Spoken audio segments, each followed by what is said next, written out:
Hey there everyone, and welcome back to the channel. And if you're new here, I'd like to introduce you to Lucky, the like and comment kitty.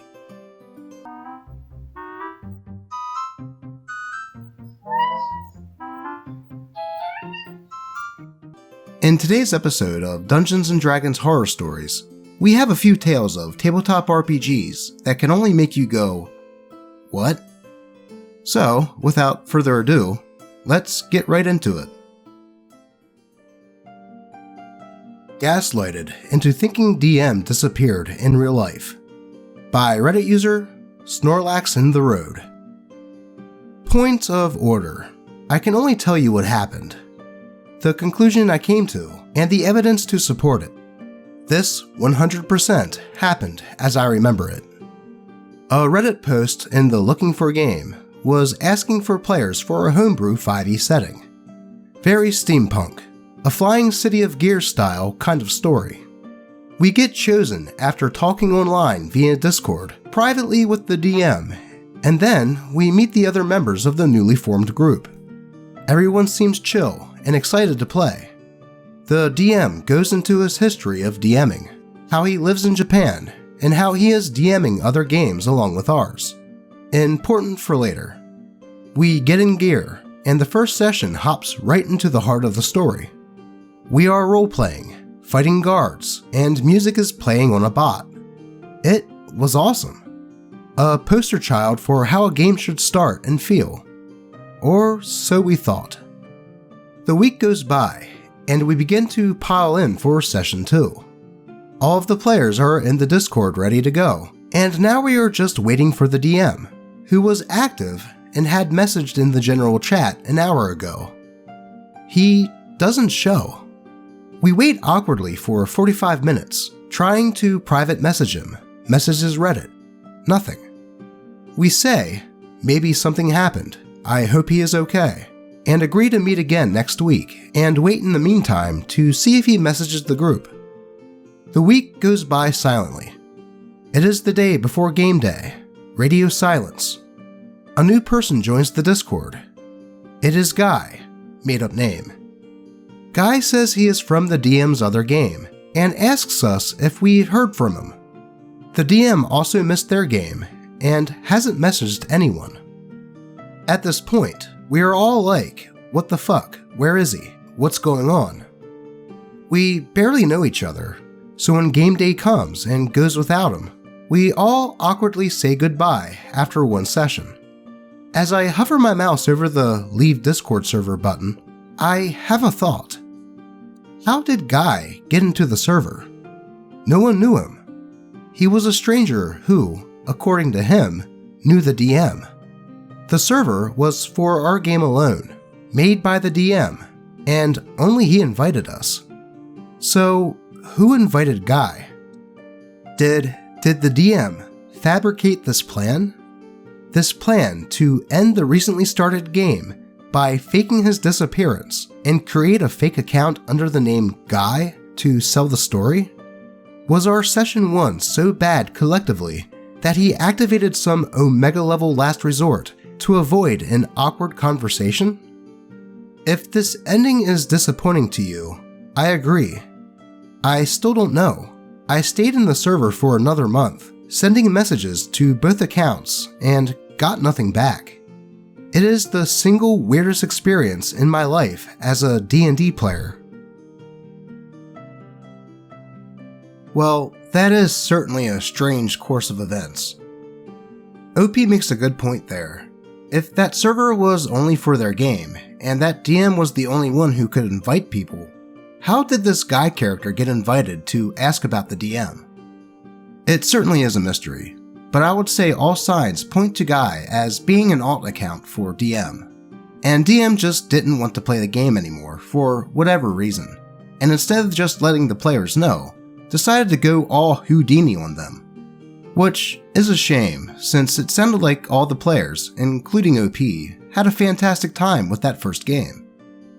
But I suppose that the world will never know for sure. Let's move on. My first D&D experience was a nightmare of authoritarianism and cocksleeves. by Reddit user Blacklister.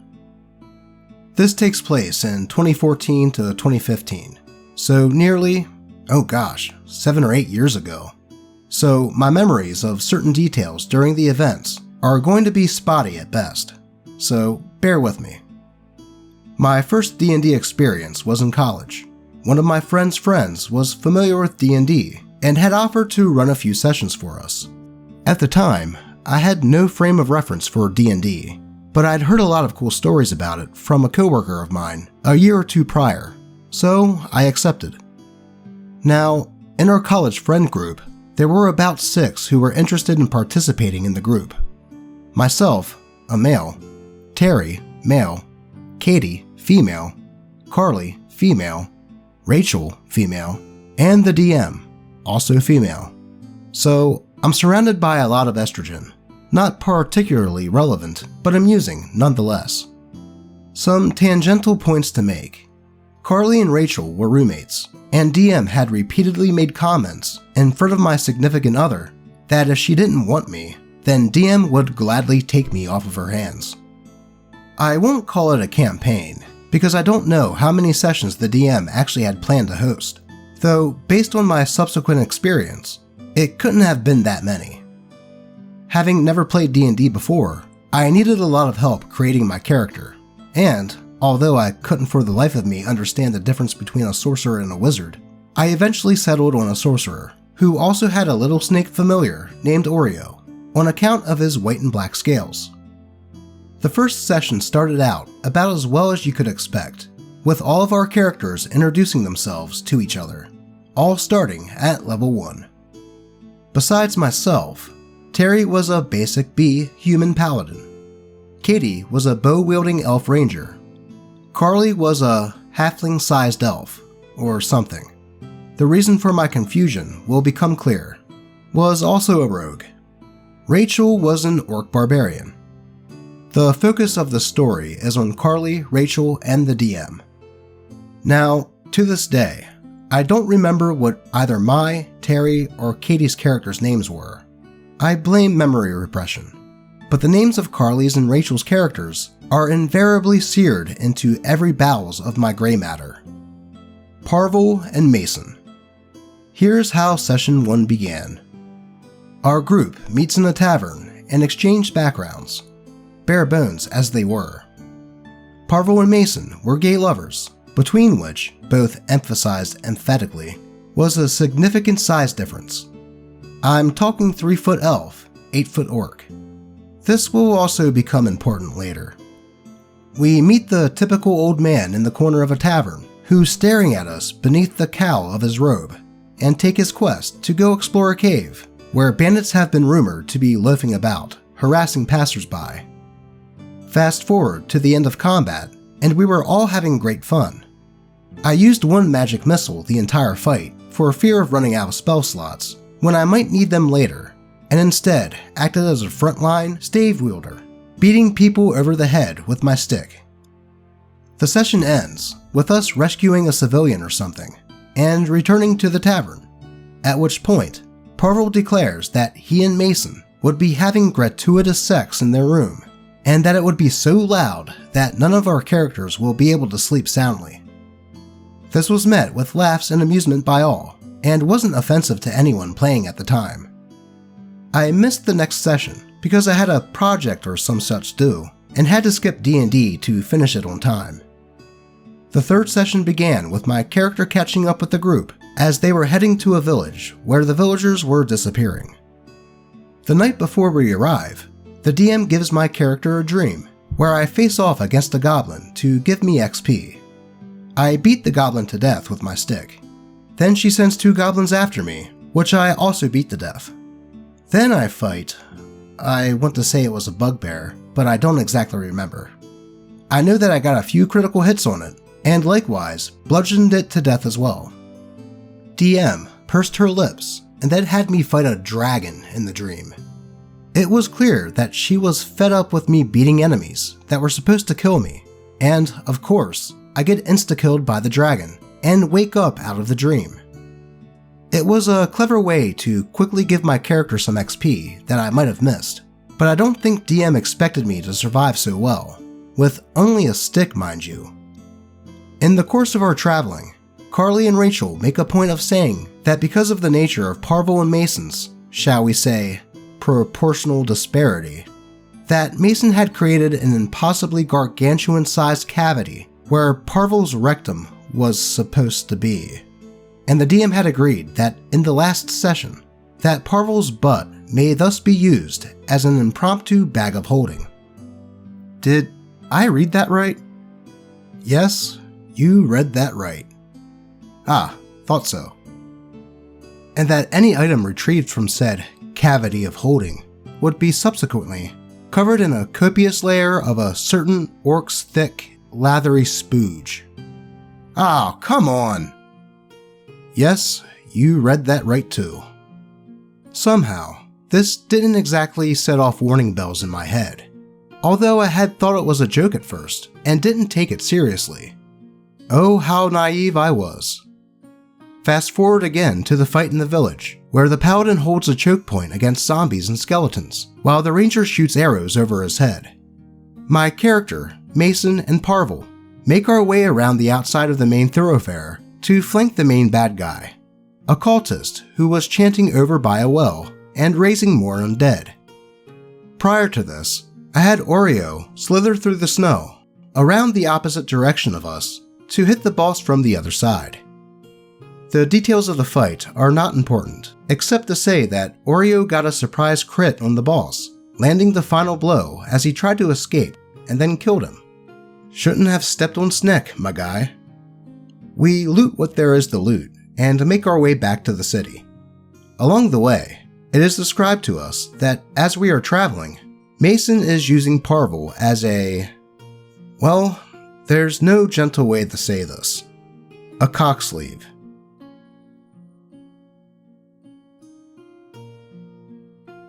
And that every once in a while, Mason would follow the natural order of events that take place when a certain organ is sufficiently stimulated. Bear in mind where all of our loot is stashed. It's around this point that it begins to dawn on me that the running joke was actually a mechanic and a part of the story as approved by the DM. But if all of that didn't compel me to want to stop playing, it was what came after that ended my interest in the game. After selling our befouled loot, which the merchants bought at a lower price because of their condition, thanks Mason, the money was divvied up and we went about the market to shop. I will admit that I no longer remember what it was I was discussing with the DM, but at some point, DM responded to my honest, genuine question about the subject with, and I quote, "OP, don't argue with me. I'm the DM. I'm God. If I want to kill your character, I can and will do it. So don't argue with me. I am your God." Needless to say, though she said it with a smile, her tone didn't seem that amused. I dropped the matter, but it left a bad taste in my mouth, as you can imagine. Add to the fact that my then girlfriend, now ex-wife's, major insecurities made her very biased against DM for her earlier comments. She now very much did not like her for her comments towards me, and expressed as much to me. I did not play D&D with them again. Thankfully, there is a silver lining to this nightmare of a tale. 7 to 8 years later, my interest in D&D has been stoked by my discovery of Critical Role. Yes, I'm quite late to the bandwagon, I know. I'm now in a new campaign with an old work friend who is actually running another campaign in his homebrew world parallel to ours. So crossover events are possible between our groups, with reoccurring characters and lore from our characters interacting with the world setting of the other group. It's hella exciting, so I'm super excited to pick up so positively in an activity where I previously left so bitter. I suppose the takeaway from this story is that no matter how bad an experience you might have with one group, all it takes is the right group to wash that bad taste out of your mouth and replace it with a sweetness you crave more of. Thanks for reading, and I pray all of your games are and remain absent of any parvels and masons. Well, that certainly was a first experience with D&D. Luckily, OP didn't let it ruin it for him and rediscovered the hobby after checking out Critical Role. And sure, there are the stories out there that contain the Matt Mercer effect, but I think that show has more good stories of bringing people to the hobby than bad. And before we move on to the next story, I think we need some kitties after that last one.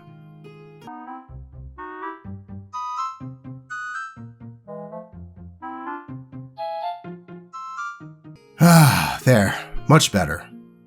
Let's get into it. Actual Horror Story by Reddit user Prismatic Leviathan. Unlike most horror stories on the subreddit, this one involves actual horror. Okay, so not really. More mildly creepy than anything else. It includes me, my players, my boss, a large group of people dressed entirely in black, and is 100% true. For point of reference, our primary place to play is the local game store, which just happens to be an old brick Carnegie library with multiple floors. Among my group at the time, I held the position of both store employee and dungeon master. Useful, since it meant we could stay after dark and keep playing past close. We begin our story on one such night, with the four of us playing 5e in the store's basement/play area. Things were going well, until about 10:30, when we hear a thumping coming from upstairs. Thinking it might have been someone trying to get into the building, I head to the first floor and primary sales place, but they were already gone, so I shrug and head back down. About 10 minutes later, we hear it again, but this time I go to the top floor. At the time, we were mostly using it for storage, with the exception of a local artist that was renting out a studio, so I was worried someone had snuck up there before I locked the doors. When I got up there, 4 of the 5 lights in the large storage area were on, and several boxes of stuff were on the ground. Getting even more worried about thieves, I check everywhere that a person could hide, but find no one. I quickly pick stuff up and go back to the game, but it's kind of a lost cause. Everyone there had started talking about ghosts and all the weird stuff that they'd seen. Soon afterwards, I gave it up and closed down the store. As I was doing so, I noticed one of the top floor lights was on again, but I'm not a particularly brave person, so I just let it be. The next day, reality hit me. It was obviously the renter himself that had caused the commotion. I didn't know him too well, and the door to his wing was locked during the night, so I hadn't even bothered to see if he was still there. Not really wanting to pursue it further, especially considering he almost always left before we closed, he had no reason to turn on a bunch of lights, and I don't remember seeing his car there that night. A few months later, I was again closing the store when something weird happened. 8 people walk in, all dressed in black and carrying cases for various electronics. I tell them that we're closed, and they look at me blankly, responding, "Yes, we know." It dawns on them that I have no idea who they are and ask to speak to the boss. He'd left a few hours ago, but roughly 10 minutes later walks back into the door. When I find out who they were, I almost manically laughed. Apparently, they were a group of real-life ghost hunters. The boss man then explains that he had invited them here and launches into the sordid history of the building, which involved a lot more dying than I remembered, all of which he remembered off the top of his head. But he did not remember to warn me that actual, for real, no kidding ghost hunters were gonna show up after close. Sorry for the anticlimactic ending, but that's how things go sometimes. I still sometimes catch things out of the corner of my eye, but that's just what mild paranoia does. Well, now I want to know if the ghost hunters found anything. Funny story is that I actually used to be a part of a paranormal investigation group for about 6 years a while back. During that time, I definitely experienced and caught some stuff that I could not explain. I really loved doing that stuff, but Unfortunately, I got expelled from that group after I came out of the closet. I guess the people in charge thought that I would scare the ghost away with my gayness or something. But in regards to the story, perhaps there was really something paranormal going on that night. You never know. How about you? Do you believe in the paranormal? Or have you ever had an experience that you could not explain? If so, be sure to share your stories in the comments section, as this stuff has always interested me.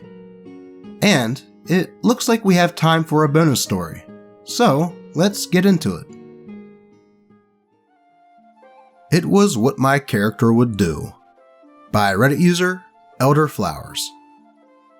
This isn't as much of a horror story as it's just baffling.